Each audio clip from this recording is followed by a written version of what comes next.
I'm embarrassed all the time. I think everything is so Because embarrassing. it was like And for it me, really, it like, was mostly applies in I was very much of a quiet kid, so I didn't socialize with a lot of people. So Like I just want to quiet my mind and just like live instead of overthinking. holding on to the past and just by like letting it go since it could really like haunt you by just ruining. You are listening to Farewell, the Eulogy Project podcast. Hello, everybody. Welcome to the latest episode of our newest podcast here at Spark Studios called Farewell, the Eulogy podcast. My name is Emily, and I am here with some amazing 11th graders who are going to start talking to you about the ideas they have for their milestone. Could everyone introduce themselves? My name's Mari. My name's Aaron. I'm Beto. Thank you. So I know we just started early brainstorming. Does anyone have any ideas that they are confident they want to write about? I got mines. Mine's is about to be perfectionism. You want to talk a little about it? Oh yeah, it's about perfectionism and how like during my youthful years and how I was in middle school, I would like try to do everything I can to get at least an A or like A and above. Did that come from you, or was it like an expectation in your home? Well, it was kind of an expectation because my mom always did say to like do your best and like always go for more and up. But I kind of like took that in a bad way and like made it into like something I need to do every single time. That's cool. Did you ever feel like perfectionism was good for you? I mean, it was because I was getting good grades and stuff. And well, like it was, but then it started going more into like what I would like technically like destroy myself in the process, basically. What do you mean? This is true now also, you would say? No, not true now. It was like But then. when I was more little, but it was more how every time I see if I got a B or like B or C, I would think like the world is ending. Like, oh, I think I need to do better than that. Yeah, so many kids feel that way. It almost feels like a lot of people end up on either extremes, right? Like you feel like grades matter so much, or like they don't matter at all. But it's a great example. Anyone else want to share what ideas they have? Well, for me, I'm going to be talking about shyness because especially during middle school where I didn't know anyone from my elementary school, it was tough. I had to socialize with like everyone just to know them, and I had no idea who they were. So I feel that by being able to socialize, I get to develop more relationships better, and obviously with that,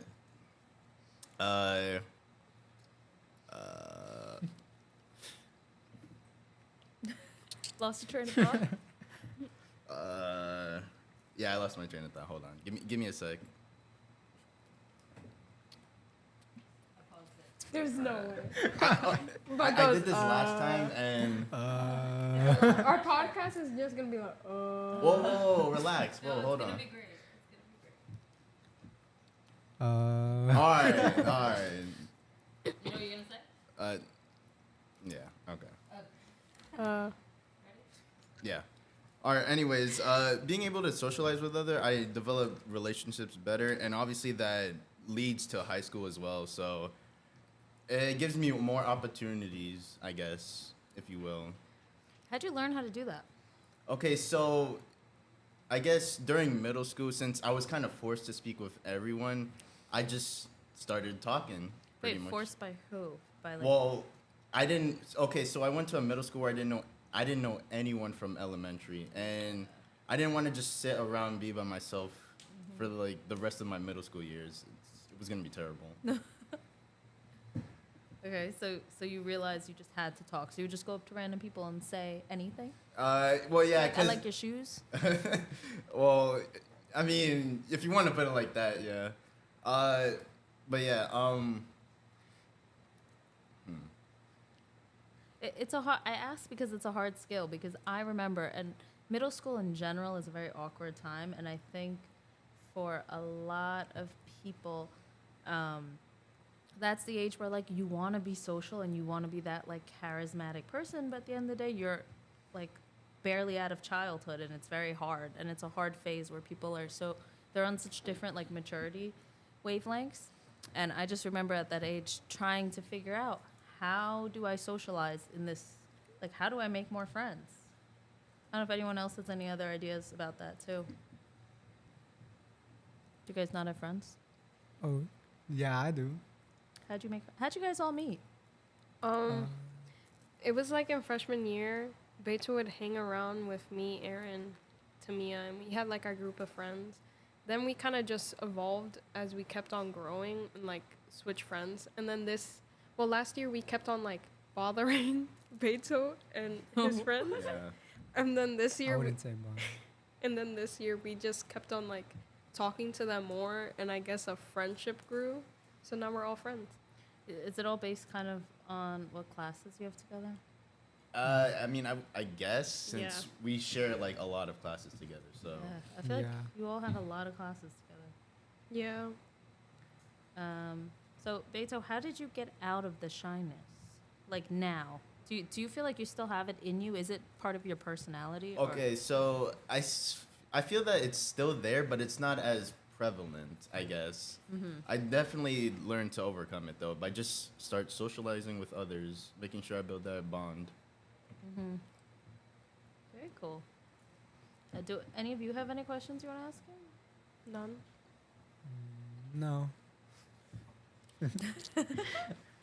Or any questions you want to ask Aaron? Sorry, I forgot all about you, about his perfectionism. What happened? What do you mean? Over the years, what happened? Now, what do you mean over the years? What happened? How did you stop caring what other people think? It was mostly a reality check that I got. Well, It was like when a I, situation. yeah, it was kind of a situation where I got like a bad grade, and then I started like thinking about how it's gonna like, I should do better, mostly better. But then my parents came in and they were like, like this is not what we meant, and this is like we just wanted you to do at least what you could. Like it got to a point where your parents realized, oh, maybe we pushed too far already when you were already so hard on yourself.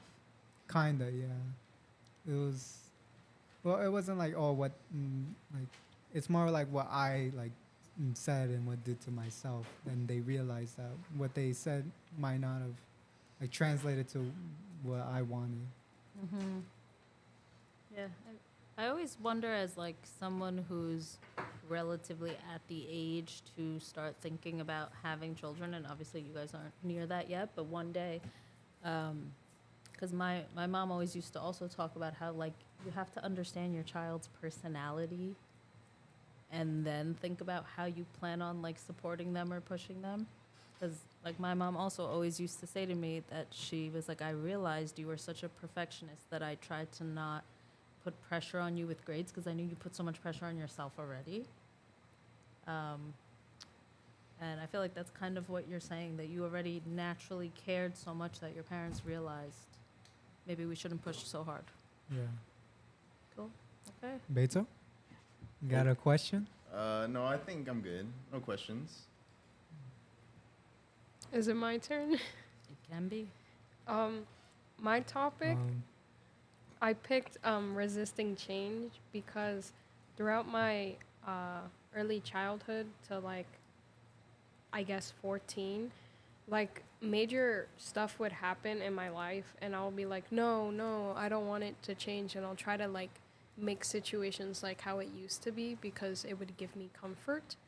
But when I got to high school, especially in junior year, I came to realize that sometimes change is necessary to grow and that I can't really resist it because eventually like it does happen, whether I like it or not. What were some of the times that you tried to resist change, you mentioned? When like when I would like lose very like friendships that I had for a very long time, I would like, oh, like I'll try to like fix it in quotations or try to make it better. And I would like, oh man, like I should really try and help, but like I guess like I had to like step back and analyze the situation, not from my perspective, but from a general perspective. And then I was like, yeah, for me to be, I guess, better in life in accepting change, I have to like stop resisting it. Yeah, 'cause friendships come and go, and sometimes they dissolve naturally, and like it's okay. But when you're young, you hold on to them so much more. Yeah. Any questions? Is it still there? What? Resisting change? No. Are you sure? Yes, I'm sure. Okay, my follow-up question to you, Mari, and then to both of you guys after, is how do you think your life will become better once you overcome this thing that you're letting go of in your eulogy, that you're saying goodbye to? I feel like a way that it can help my life be better. I don't know. It's like, I guess it opens my life to like possibilities and stuff, because you get to experience stuff when you allow change to happen. Whether it's good or bad, like you experience something new. And if you keep like resisting that change, like you can go through the constant repeating cycle, and like over time it like gets like too repetitive and too much for oneself. So I feel like my life is better like not resisting change, because I get to like experience new things and I learn like new lessons in life that will help me. I love that, Mari. My dad used to always say, it's a very common quote, the only constant is change. Right? That like things are always changing, and if you accept it and you rock with it, and I love that positive angle you took, you'll enjoy it. Okay, so I would have to agree with Mari on this one. Well, about like doors being open more, because shyness, obviously, if it isn't there anymore, I'm able to show who I am as a person, thus giving me more opportunities, I guess. So yeah, obviously that'd be a good thing in the long run. I say that leaving perfectionism behind really helped me become stable, because before I had perfectionism, I would like just only focus on the grade and what I needed, and not really like go towards more friends. But now that I left it behind and now I have more friends, I felt like it actually helped me more better, because they can give me like reality checks and like know when I'm like being stressed out and stuff. Oh, they bring you back down to earth and they help you realize. Except for Beto. All right. Oh. All right. Thank you so much. This was such a wonderful podcast. Say a quick goodbye. Bye. Bye. All right. See ya. You've been listening to Farewell, the Eulogy Project podcast, a Spark Studio production.